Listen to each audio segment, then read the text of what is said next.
Okay, so T and I just tried to attempt to do a little, ghost town kind of ghost hunting little thing at Frisco, and got a little creeped out, to say the least. When we first got up there, we started to pull up to like the old foundations of the mine, but it was gated off, and even though it was open, there was a sign that said like no trespassing and call before entry and that sort of thing, which while doing the research and stuff, like I didn't see that on there. Otherwise I would have done that. But if you don't know, you don't know, right? So when we're leaving the mine entrance where that gate is, started to have like a vehicle malfunction. It just completely shut off randomly, with no warning lights, no indicators, nothing. Been driving all day, no issues then. So that was a little bit alarming. Should have took that as an omen, maybe, right? Anyways, I tried to figure out what was going on. I got under the hood, took a look at it, and couldn't figure out really what was going on. But about 10 minutes later, gave it another shot and turned over and started right up just like normal.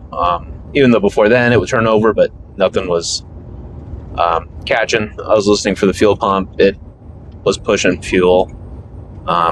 So everything looked fine, but just wouldn't start. Super random, super weird. Anyways, so got it back to the crossroads near the main interstate that went through there, or freeway.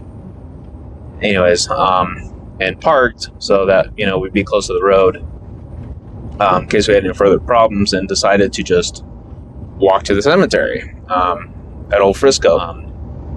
But anyways, yeah, so lots of death, lots of violence. It averaged one death a night, and some nights it was all the way up to 12 dead. Had a reputation in the town is that the sheriff never slept, right? So it's a town that Butch Cassidy and the Sundance Kid visited, and were there for a time being. But very populous town, and a lot of violence, obviously, right? So we decided to walk to the cemetery, about a 10-minute walk from where we parked. And as we got closer to it, got a little more, I don't know, just unnerved.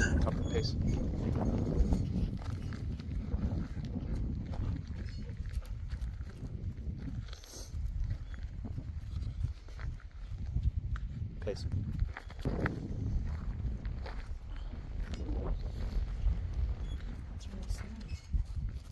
Copper pace. Pace.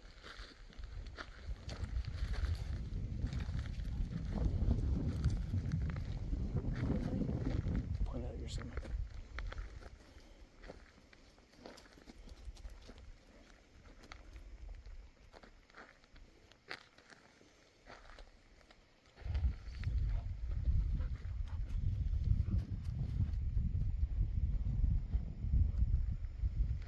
Pace.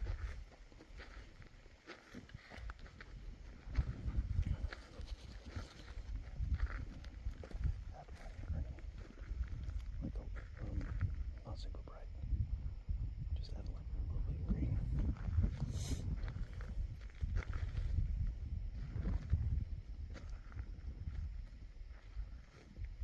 Copper, come. Copper, come. Copper, come. Pace. Pace.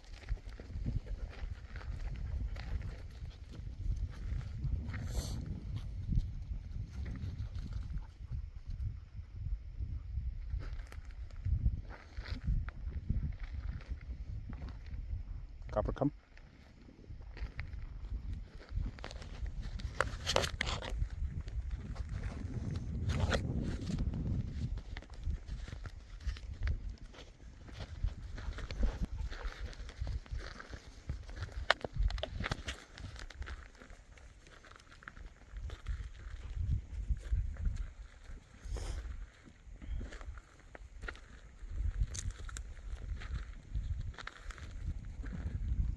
No.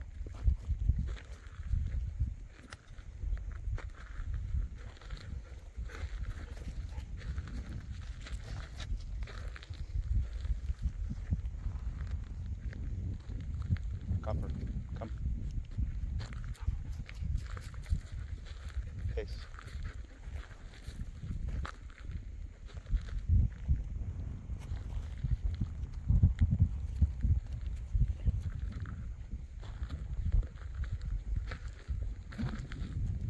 Probably about 5 minutes in, I heard a very distinct, loud as day cough.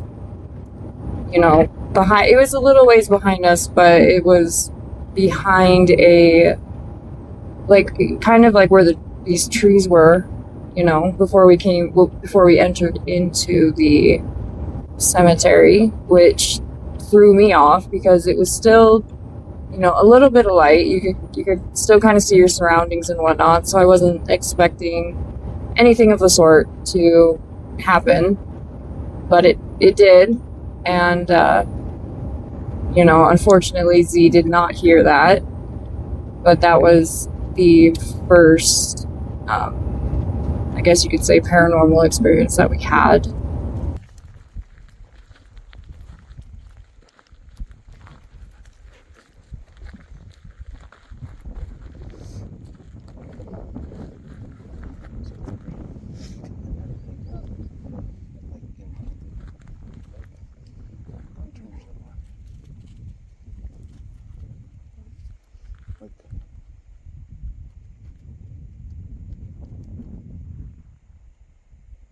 So you heard a cough.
aside from the unnerving feeling and just uncomfortable, just upon entering.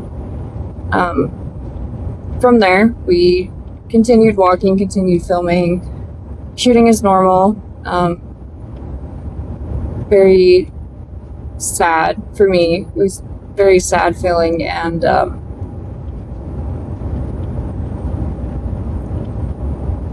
it wasn't until after we finished wrapping up with our shoot and, got the footage that we needed and started heading out a little ways down the, I guess, like the dirt path we were walking on, that I heard, and this one was a ways away.